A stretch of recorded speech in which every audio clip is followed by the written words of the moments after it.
Flying faster than sound as a regular civilian used to be commercially available, but now that's all in the past. While every new technology out there, from electric cars to AI, seems to be getting faster and better, commercial airplanes are getting slower. How come after over 40 years of potential progress, are we still cruising slower than sound? Today, we're going over the rise and fall of the Concorde, the physics that makes flying faster than sound such a challenge, and the possibility of commercially available supersonic flight taking off once again in the very near future. Back in the early 60s, France and Britain signed a treaty to make a supersonic airliner, the Concorde. At first, the two governments wanted to spend about $130 million on research and development, but cost quickly exploded, reaching $2.8 billion split in between the two countries. Moreover, only 20 Concordes were ever built, with only 14 entering commercial service. Air France and British Airways were the only companies to actually buy Concordes, but they were both state-owned at the time, so they kind of had to. By 1969, the Concorde flew its first flight. A few years later, in 1976, it entered commercial service. It cruised at over Mach 2, could carry over 100 passengers, and could fly across the Atlantic with its 4,500 nautical mile range. In fact, in 1996, it set a world record for passenger aircraft, flying from New York City to London in less than 3 hours. Aside from major East Coast cities, the rest of the US never really got to experience the Concorde. Before it even entered commercial service, the US government banned all supersonic travel over US land in 1973. Why? The sonic boom. It was loud, disruptive, and people feared it could cause property damage. That means the Concorde's routes were limited to mainly transatlantic flights, namely between New York City, Washington DC, Paris, London, and sometimes even Barbados. This restriction cut off what could have been a massive US market. Throughout all these other challenges, a huge problem lurked throughout: cost. Although the Concorde was both fast and luxurious, it was insanely expensive to maintain and operate. Ticket prices were insanely high, so only the ultra wealthy could really afford to fly in it. A single way ticket, adjusted for inflation, could set you back $10,000. Maintenance costs also climbed as the fleet grew to be almost 30 years old. The final blow for Concorde came in the year 2000, when a Concorde flight tragically crashed shortly after takeoff. That crash, combined with years of declining profitability, marked the beginning of the end. By 2003, the Concorde flew its last flight ever.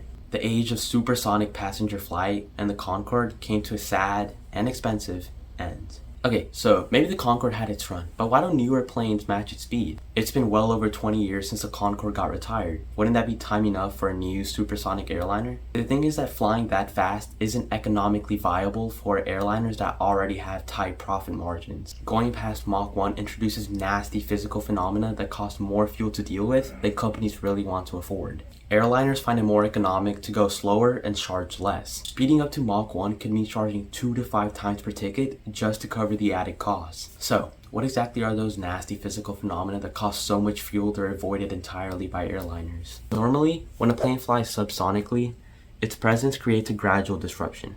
It pushes one air molecule, which pushes the next, which pushes the next, and so on, until you get a wave of motion.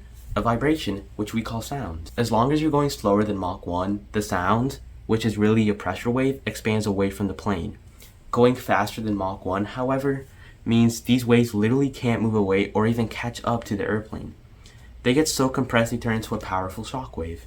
To avoid this, airliners typically cruise about Mach 0.85, as it's still pretty fast, but it's way more efficient and affordable. So while flying at Mach 1 sounds nice, it just isn't affordable. But you want to know what doesn't cost a cent and is really nice? Liking and subscribing. It keeps the channel airborne and means the world to me, especially if you're enjoying the ride so far. Anyways, let's shift over to the modern day. On June 6, 2025, President Donald Trump signed an executive order to repeal the 5-decade-old ban on supersonic travel over US land, the same one from 1973. The White House states he wants to establish the US as a global leader in aviation, and he plans on doing this by lifting regulations. Allowing aircraft to go supersonic over American land could open various doors for various startup companies, and it could even revive the Concorde.